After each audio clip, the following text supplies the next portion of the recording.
Hello and welcome to one of the most exciting episodes of Grange TV ever. We have with us where are you from? Ballina, the Ballina bomber, the master of destruction from the East Coast, Mr. Eli Hedges. We have with us, this is an aggro from Cartoon Connection. This is, as of last week, the greatest Asian grappler and grappler from Asia known to man. Potentially ever seen. Yeah, the immortal, the ADCC Trials 2019 winner, Mr. Jacob the Hammer Malkoon. Welcome, Jacob. How you going, guys? And with us is actually a really, really big announcement from Rob from this. Rob is the half of, I should say, the second most famous Fab and Rob combination ever after Milli Vanilli. Welcome, Mr. Robert Whittaker, all-round good bloke. But you see, I think we have a chance to become the most famous group because that group's not getting any more famous anymore. Well, no, rest in peace. One of them died, but rest in peace. So I think this is our time. I think we could take over. I think we could be the next big thing. I think they have 150 million views or something on their songs. But hey, we're just building up. In fairness, they did lip sync, so we could probably do it. If we lip synced, we could probably do it. You know what? I'm picturing their luscious hair. That's what I'm picturing. Shout out to Milli Vanilli. I was a fan. I am still a fan. Also, I got asked today by one of our sponsors to shout them out as well. So massive shout out to our sponsor, Jack Whittaker, for providing us with Robert Whittaker. Thank you, Big Jack. Yeah, that was the sponsorship. Me. I'm the sponsorship. He gave us Rob. So that was pretty good. Good work, Jack. Strong sponsor. Yeah. Been here for years. Been behind us for years. Doing really good work. Really good work out there. So we have with us Jacob, and in all seriousness, he did win the Abu Dhabi trials in Japan. Yep. So both of you guys went and competed. Tell us a little bit about yourselves and about the relationship you guys have. Yeah, we've been training for years. When I first met Jacob, it was at PMA, and he was a kid still, like he was a little kid, and I don't know when he wasn't little. Yeah, he was never quite little, but he was like a fat kid. happy. Very, very happy. You could have faulted, but then I don't know when the transition happened. But then Jacob was just one of the core members of the team. Like it was seamless. I don't know. It was just one moment he was literally the dude just thrown in and fed to the wolves, and then all of a sudden now he's like one of the lead like main sparring partners, main training partners. Like maybe you can elaborate when that happened. I remember when I started. I was still young, about 16. I remember he was fighting CFC still. Who'd you fight? Jesse Juarez? Jesse Juarez, CFC champion. He's a good fighter, that guy. No, I was just joking. No, he really is a good fighter. How'd that fight go? I don't know, I forget. Cheers, guys. I remember training a little bit. I was just doing it for Did you fun. help him with his wrestling? Was that because? Nah, he could have used that help against Jesse Juarez. No. I was just trying to get fit. I was, as he said, fat kid. But I was happy. Very happy. I was happy, and I don't know. But where were you, Fab? Where were you? Because like, if I recall, some people were saying to you, "Why don't you go help Rob with his wrestling? And you said, "Fuck Rob." No, I didn't say that. I remember that story. You told me that story. Yeah, they told me that. You know, they told me that Rob's dad was super rich. Owned a glass company. Yeah, owned a glass company, and everything. That's what they said to me. And for real, and people say, his dad owns a glass company and he just flies in all the best guys from around the world to train with him. and I was like, well, good for them, you know? Like, I was genuinely happy for him. And then when I first met Jack and I was talking to him and I said, like, oh, so do you own, like, and he goes, no, he has a work at O'Brien's. And I thought, this was being humble. And I said, do you own that O'Brien's franchise? And he said, no. He goes, sometimes I do the calls casually. And so I was like, oh, okay, well, fuck, there you go. Never believe what you hear. Yeah. So you and Rob started a PMA together? I never used to train with him. I was just doing like the classes and stuff. And then about 6-7 months in, just got thrown in, start sparring the boys. Shocked. we're shark tanking him all the time because he's got his fights coming up. Because no one was really at his level, so we were just shark tanking him. And then, I don't know, year after year came, I just started being one of me and David, the main guys. I can't think of anything worse for you than shark tanks. Like, Yeah, they have got to be so dangerous. yeah. I remember because we used to shark tank him, and he didn't want to go too hard on us, but because How old were you then? like probably 17, 18, sparring. It wasn't good, but I used to try my best. We used to spar, but he used to just try to take it easy, then he'd get annoyed because about 5 of them trying to kill him. So then he started going a bit harder. Yeah. And so then how many fights you had as an amateur? Had 4. And 4 fights. undefeated as an amateur? I had 3 wins and then 1 draw. But then... Was a draw the one yeah, where you stepped in at like 24 hours, 99 kilos or Nah, something? it was 113. 24 hours notice. Do you want to tell that story? 24 hours notice, 113 ringing. Because these guys were in Thailand and they were training. I don't know, who were you fighting back then? I don't know. I don't know what was I doing in Thailand. Clint Hester. I think it was Clint Hester who was fighting. I remember they were in Thailand, him, David and stuff. And then I wasn't training and they came back, I was helping Dave cut weight. And then Henry came into the sauna and he goes, "Do you want to fight tomorrow?" And I go, What do you mean fight? What are you talking about? He goes, "Fight tomorrow." I go, "What weight?" I'm like 100 kilos. He goes, "Oh, heavyweight, 115 kilos." I go, I thought about it. I go, and he goes, "He's going to give you $1,000. I said, "Oh, all right, then I'll do it." $1,000, why not? And I went in. They told Henry, they go, "The guy's not that big, you know. He's not that big, just a guy losing weight." And I see him, he's like 6'4", massive guy. That's the guy we ran into at the Gap class. Oh, Sam K. Yeah, that big massive guy. That big, Shout big out guy. to Sam K. Shout out. And you sparred him at TP as well. And he hurt his back that day. I remember. Or his rib. Back. I'm pretty sure it was his back. Yeah. No, but he's a big guy. He's a very big And guy. I was unfit as well, so I'm sparring him. I had all stitches in my stomach after the first round.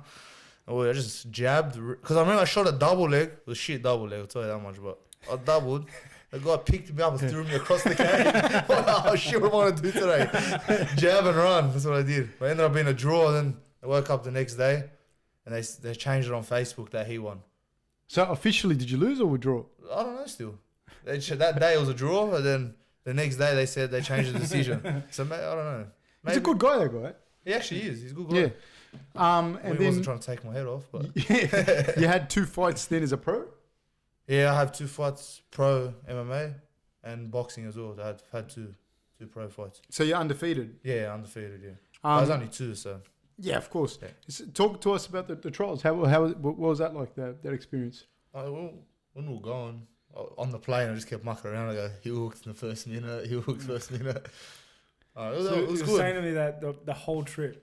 Thanks, mate. Thanks to that. I did end up getting healed. Thanks, buddy. Thanks for that. Was it in the first minute? It wasn't. It was in the second minute. Second round too, but second round. So it was all right. But yeah, it was a fun bonding trip for like the team because me and Jacob was sitting next to each other. Oh, here's a fun story. Jacob on the way home, like there was no one on the plane, so like you could sit anywhere you want. And then somebody chose to sit at the end of Jacob, like next to Jacob. And Jacob, instead of sitting anywhere else on the plane, anywhere else, sat next to Alex. So he didn't have a free one. He didn't have a free one either. And so it was him When and did Alex. Alex move? The whole plane was empty. it was just Jacob and Alex there. Next there. And shout out to the guy on the plane, if you know who I am and you're watching this. Sorry for kicking you in my sleep. I was laying across, like the 4 seaters in the middle. I was taking up 3 of them laying down. To be fair though, I was asleep before I even got there. How hard were the matches? I think I had those 2 sides of the draw. I think I was like on the easier side. That was him, it was Rob, Izzy. What's that guy's name? Harry, and the guy versus in the final on one side. So I had like a bit of an easier draw. But yeah, they want that. The first match was probably the hardest, besides the finals.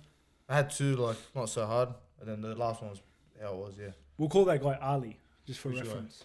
The guy you versed at the end. The guy from Jordan. Ali, yeah. Yeah. We'll just call him I Ali. don't think his name's Call him Ali. Nah, his name was Zaid. Zaid, yeah, it Zaid, was. yeah. Zaid. They're from Jordan. Yeah. Jordan. Yeah, so you're now the best grappler in Asia? Nah, I'm not the best grappler in Asia. Who beat you? That's at like ADCC? empirical evidence that you are. Like who beat you then?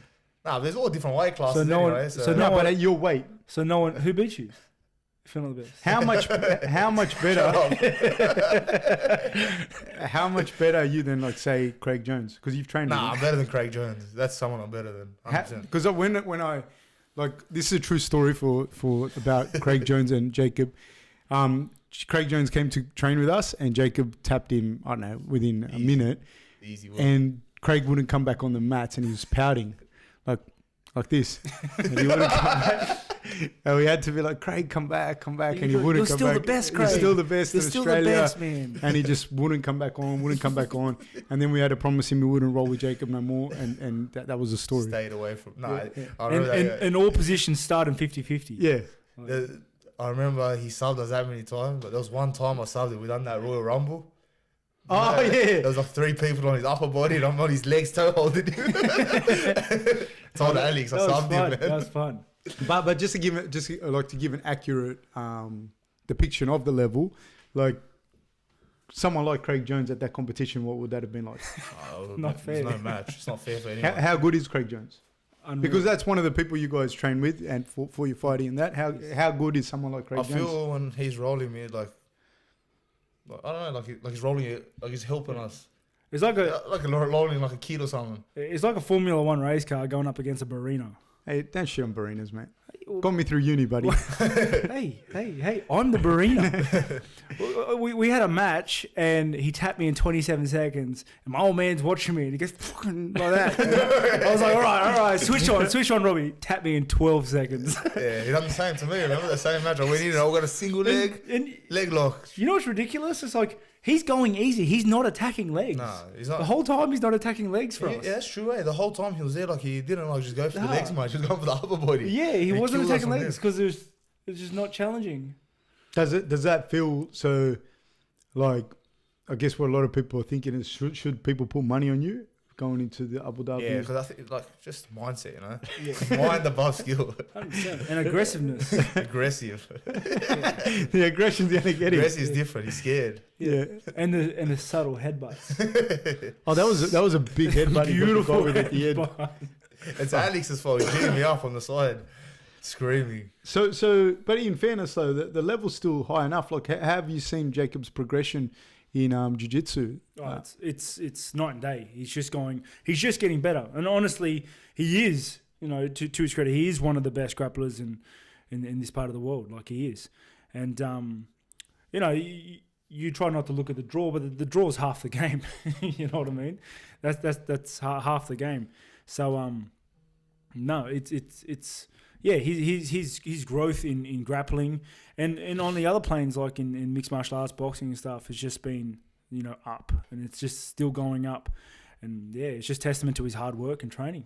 So congratulations. Do you want to tell us a little bit about your?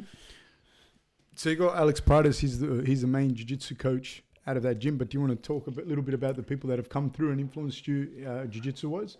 What do you mean? Like just other guys, like what the experience has been like having guys like Mario Sperry, Sergio Penha. Yeah, when like Mario Sperry and Sergio Penha and all that come, like the Boria as well. When they come in, like they show us all, just like all YouTube, you see all this fancy stuff, but they just show you like basic stuff what changes like your whole game, you know.